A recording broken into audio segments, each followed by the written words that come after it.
Welcome to another episode of Conversations and Connections. Our guest today is Professor Hari Bapuji from the Department of Management and Marketing, Faculty of Business and Economics at the University of Melbourne. His research has appeared in leading management journals across the world and has also been noted for its impact on practice and policy.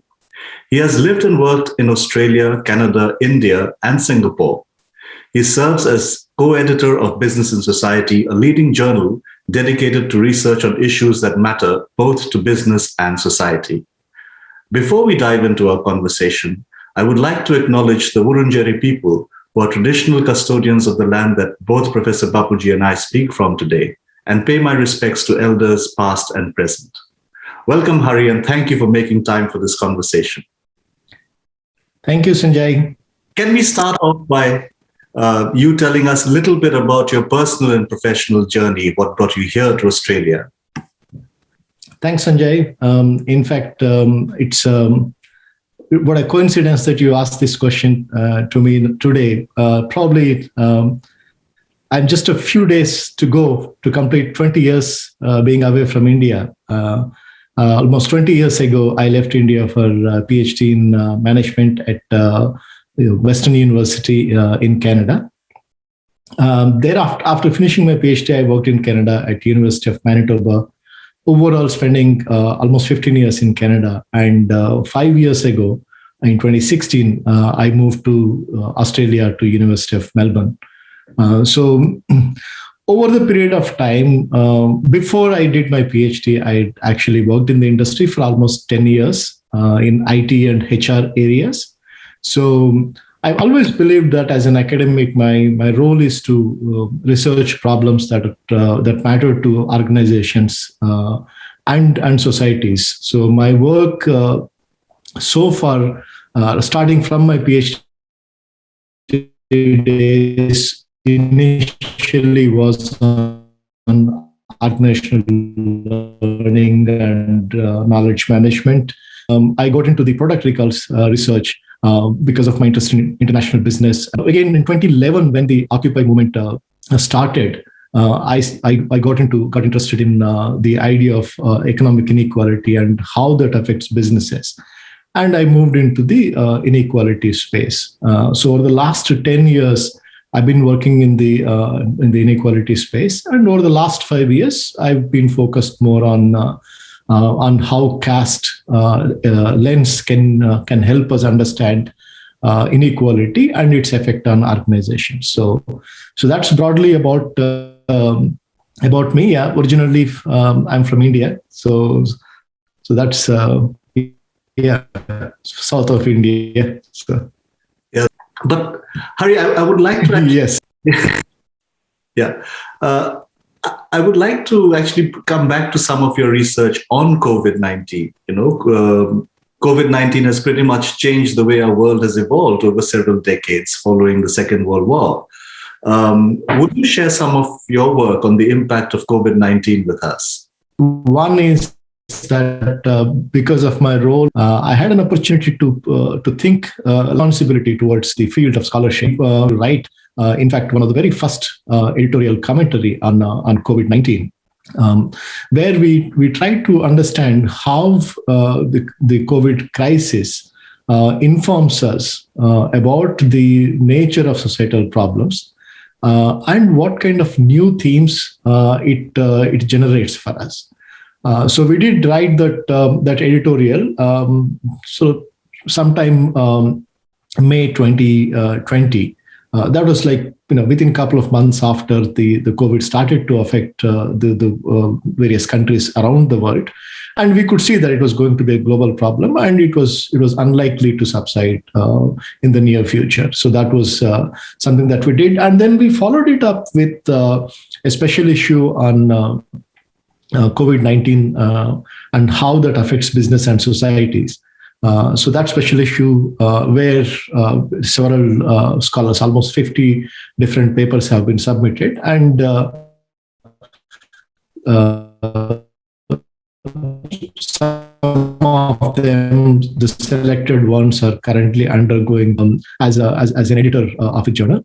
But Apart from that, my research interests related to inequality have actually become much more crucial since the COVID came onto the scene.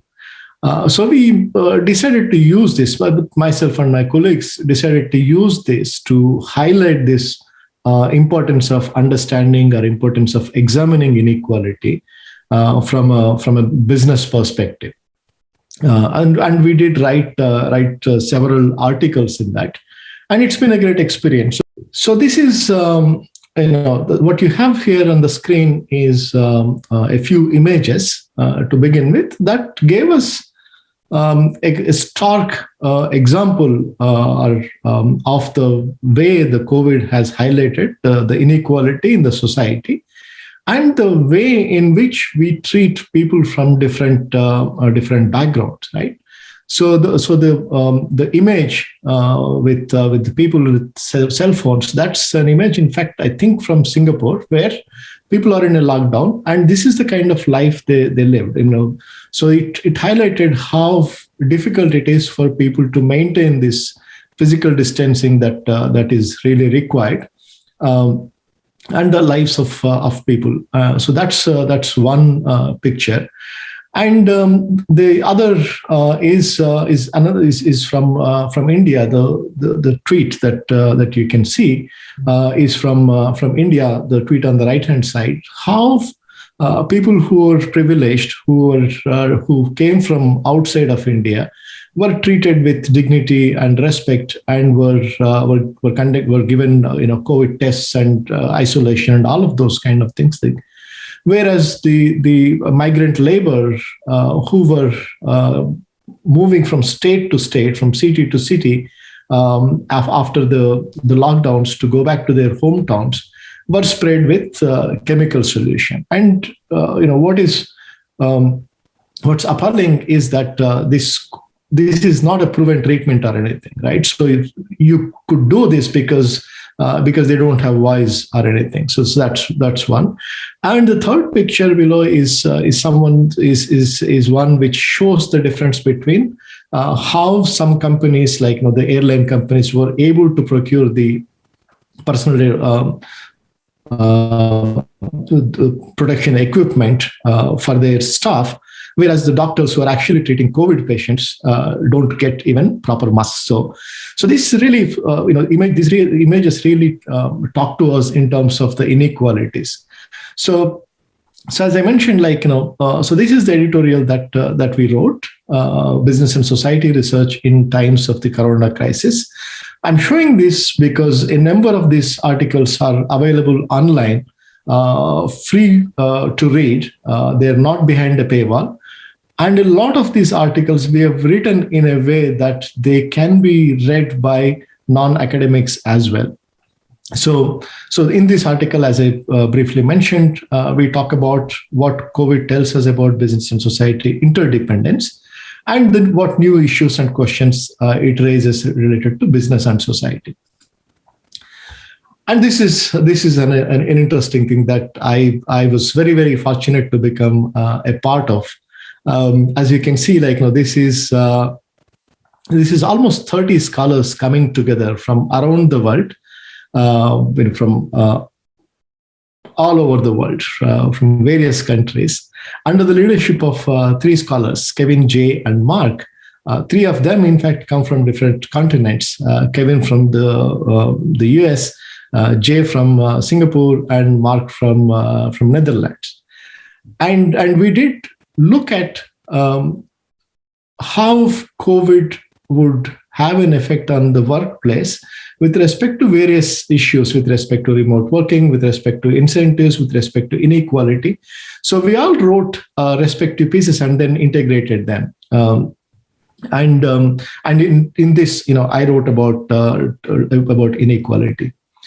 And then we also wrote this very short response piece on why COVID is an opportunity for us to rethink various disciplines. Like here we talk about IO psychology, but it is true for most other disciplines, where we say that we need to really broaden our focus from organizations and managers to society and employees. So we often in management research from the perspective of managers, how can you improve productivity, how can you manage people, but we need to focus on the effect on employees and on society. So those are the kind of things that we argue. And the second thing is that in management we often focus on performance, organizational performance, employee performance, and team performance, those kind of things, but we rarely talk about well-being, or rather we talk less about well-being. So we said that this is an opportunity for us to rethink and focus on the issues that focus more on issues that we've been focusing less on. So, and this is the one that actually has been doing quite well in terms of its readership and citations, where we use the COVID crisis to explain why management researchers need to take a societal turn and really start addressing inequality. I won't talk in detail about this, but the core idea is that organizational practices normalize, reinforce, and can reduce inequalities at the societal level. And they do this through, work design, that is, designing jobs that are classifying jobs as high value and low value, or high paying and low paying, and then increasing the gap between them. Recruitment and selection practices and strategies which favor the privileged people and disadvantage the people with demographic disadvantage, and then compensation management, which focuses more on the pay and less on other aspects. These are fairly common, but what is, I think, new in this was that we focused on CSR, the corporate social responsibility, how corporate social responsibility, which is seen as a very positive thing, can also actually normalize and reinforce inequalities. So, for example, we explain this with the many acts of CSR that companies and philanthropists have done, like donation of masks or PPEs. Right? But what we say is that you need to look at the corporate charity and philanthropy as a percentage of their own value and not and their own wealth. Here, if you talk about, for example, Apple has donated 3 million masks last year. So that 3 million masks is quite large for sure in terms of number, but if you compare it to its actual worth, which is over $1 trillion, and the fact that it avoided 40 billion in taxes in the US and moved 200 billion to Jersey, a tiny tax haven island, as tweeted here. Once you consider all of this, it doesn't really look like the most responsible act, right? Because we need to look at it in the context of other actions that they take, like tax evasion. Here is again another example of a company which evaded taxes but asked for a bailout, right? And what really surprised a number of people is, in fact, our bringing out this example of Tata Trusts, which released an advertisement about the manual scavengers in India who come from the lowest caste in the hierarchy. And it in some ways kind of romanticizes the whole instead of questioning it, and says that, like, our responsibility is to segregate the dry waste from the wet waste so that the sewers don't get clogged and people don't go into sewers to clean them and all that. So this is really a very cosmetic advertisement that tries to speak to a very complex problem in a very, very superficial manner. Mm-hmm. So what we said is that, like, these kind of actions, although they look like they're very well-meaning and well-intentioned, they can actually normalize that this practice is fine. people going to the sewers is fine. How can we reduce these incidences? So this is the kind of things that I've done in the last 1 year. You've focused on the theme of inequality consistently throughout your career. Can you expand on the importance of why this is such an important subject, not just for you, but for those of us trying to look at the future of work, enterprise, and business? Right. So as I mentioned earlier, I got into inequality after the Occupy Wall Street and Occupy demonstrations around the world. Until then, the thinking in the management field was that inequality is good for management because it motivates people and it incentivizes people to do well and all that. So the idea is that the higher the inequality, the better it is for organizations and probably societies, right? But so the rising inequality helped us to look beyond the management discipline to see what's happening outside, and it opened my eyes to a number of ill effects of inequality on the society, like with respect to human development, like lower education rates, lower health achievements, in general, people being unhappy or lower happiness, lower well-being, all of those kind of things. So it made me think about if inequality is bad for societies in so many ways, can it be good for businesses? Right. So that made me start looking at this, and then we did quite a bit of work on that. But so that really took off in the last 10 years. Here again, probably it's easier if I share one more slide of my work on this.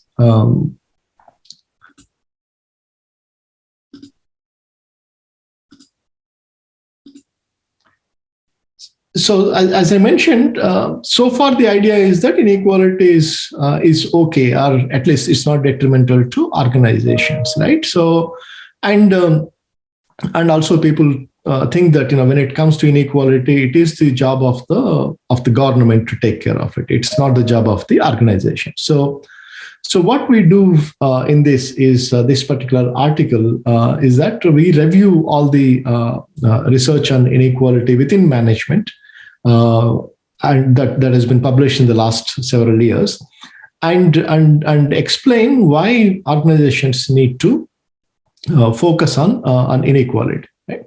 So inequality in the society. So we define this societal economic inequality as uneven distribution in resources and uneven access to resources and opportunities. Okay, so that's what we see as inequality.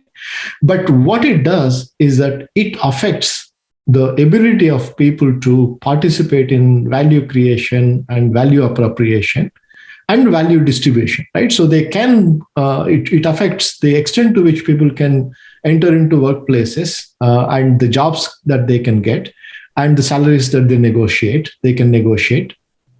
And this is all linked to the idea of value and how it gets distributed to various stakeholders. So we try to bring this organizational perspective that organizations are always seen as wealth creators, but we should see them as wealth distributors as well.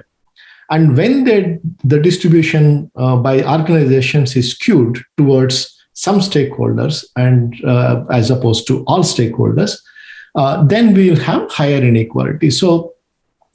And that can actually have a negative effect on organizations themselves. Right? So here, this figure actually captures the entire research.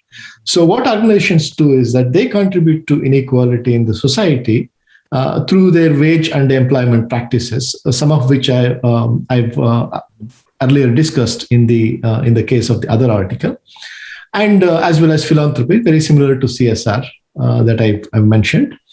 And institutional work and externalities, which basically refer to how organizations try to change the environment around them, the regulations around them, so that they can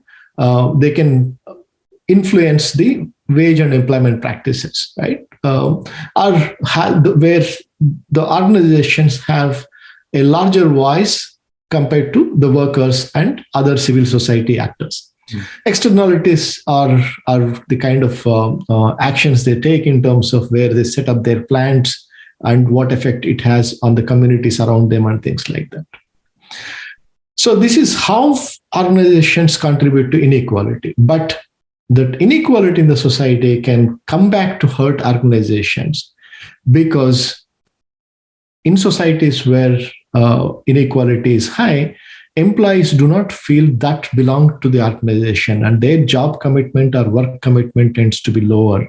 And organizational strategies are affected in terms of whether you can what kind of pricing you can have in the markets and things like that.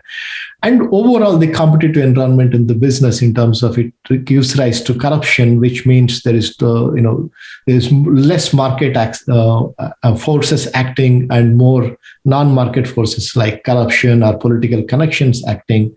And finally, entrepreneurship and growth, where when inequality is high, the entrepreneurship gets affected because more people are trying to survive, and they focus more on the necessity entrepreneurship, or just setting up a small cart to maybe sell vegetables rather than setting up big businesses and employing people. So these are the ways in which inequality can affect organizations. So that is why this is an area that has not been seen by organizations in terms of and a number of management scholars, and that is changing, of course.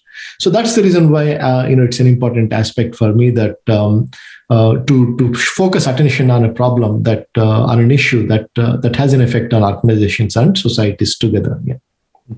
So, this is really exciting work. So how did you go about looking for new methods and collaborators in your work on caste and inequality?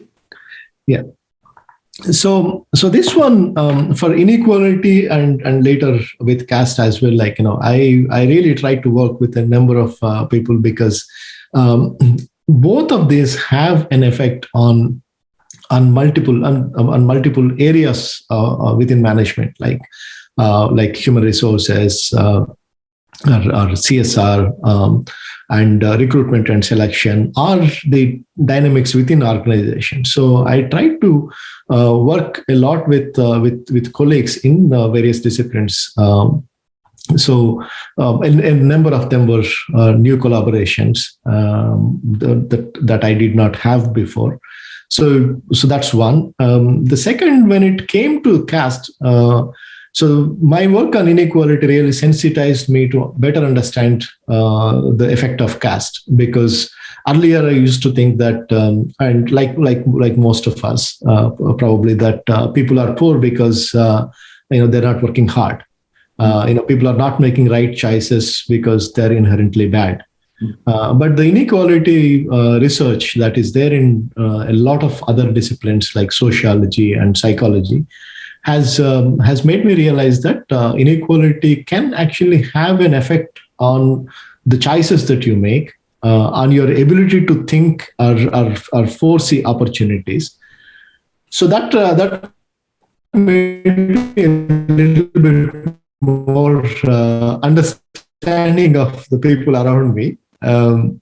So that for caste, one of the things that we've done, in fact, although I grew up in India and I know the caste system and all that, we really don't know about the caste system. It's like, just because we have a brain doesn't mean we know what is, how the brain functions and all, right? So likewise, we all have a caste, but we don't know how it affects us and how it is functioning. So that is why for this, I had to do a little bit of a preparation myself. One of those is to really become active on social media and follow a number of people who write about caste. And that later turned into an ethnography, where we use the tools of ethnography in online spaces. So we followed a number of people who tweet on caste for several months, but we choose a particular period, several weeks, during which we spent a lot more time on Twitter, taking screenshots, making notes, and all that. So that's one project on which we are still developing papers out of it. Yeah. So, I mean, would you like to share with our listeners about the initiatives you've taken to influence public discourse, especially in the effort to improve representation? Yeah. So in terms of the public discourse, one of the things that we did was during the time that we were doing this particular Twitter ethnography work. Twitter also ran into a controversy in India with respect to their smash Brahminical patriarchy issue with involving their CEO. Yeah. So we thought it was a good way for us to explain why that became an issue and why Twitter could not see it, why Twitter was blindsided by this. Right. So partly the idea that we explained that there, we wrote an article for the conversation. When I say we, it's me and Snehanjali Krispal, who is finishing her PhD in the same department where I work. So what we said is that not only Twitter, but most multinational companies do not understand how caste operates. Because the pool of talent that they get into their companies is from the upper caste and upper class. And in India, caste and class correlate quite closely. So they tend to be from upper caste. So even if they're the most well-meaning, they have no idea about caste discrimination. And they have no idea about various ways in which caste is normalized and all that. So we discuss about that, and then we also talk about how companies can make some changes. And then we also ran a few seminars and webinars with respect to this, caste, how caste affects multinationals and businesses. But recently we've started this action to improve representation in management academia within India. So this one is where we are selecting. Let me once again show you the website. Where we're selecting a group of scholars. So let me talk about this. So this is action to improve representation. This is the website. Mm-hmm. So the representation within management academia in India is very, very bad. Okay, so it's so much so that less than 1 in 10 million people from the lower caste, and when we say lower caste, we are talking about 70 to 80% of the population, right, have been able to become management academics in business schools in India. Right. So if we talk about this, how do we put this? These numbers are mind-boggling. Actually, it's even hard to explain. Yeah. It's something like, let's say, the entire country, like, for example, right? So if you're talking about 70 to 80% of the population, we're talking about a billion population, right? Yeah. Out of the billion population, we don't have 100 people who were able to become management academics in the elite business schools. That's the kind of thing. So what we've done is that we have created a program, a 1 year long program. Doesn't mean they will be with us for 1 year, but of workshops and mentorship.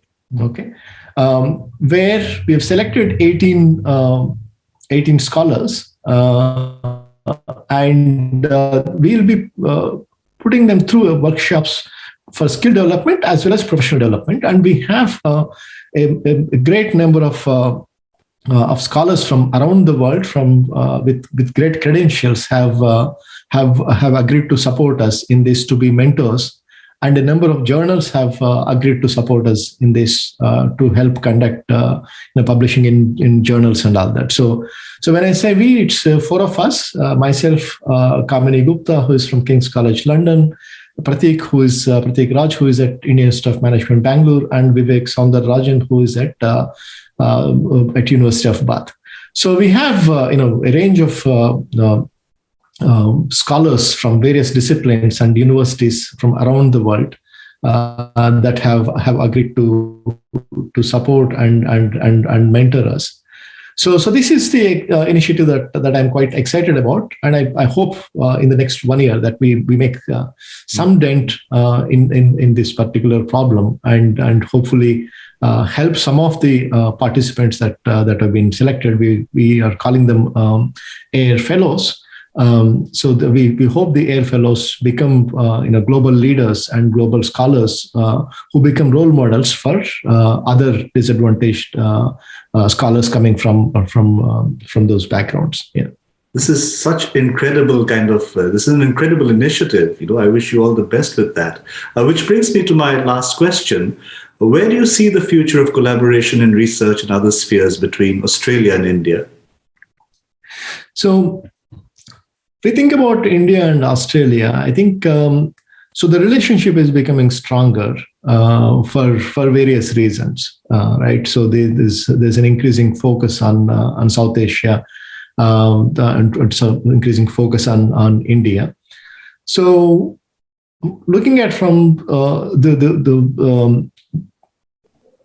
the vantage point that I have as someone who's interested in inequality and all that, I think India has run a long-standing program of affirmative action to improve representation of underrepresented groups like lower castes and women and all that. So Australia is also now discussing about gender quotas, and has recently started to look at or start to pay attention to how class inequalities get perpetuated. So I think so there's a great opportunity for some learning there in terms of what can be learned from the Indian experience.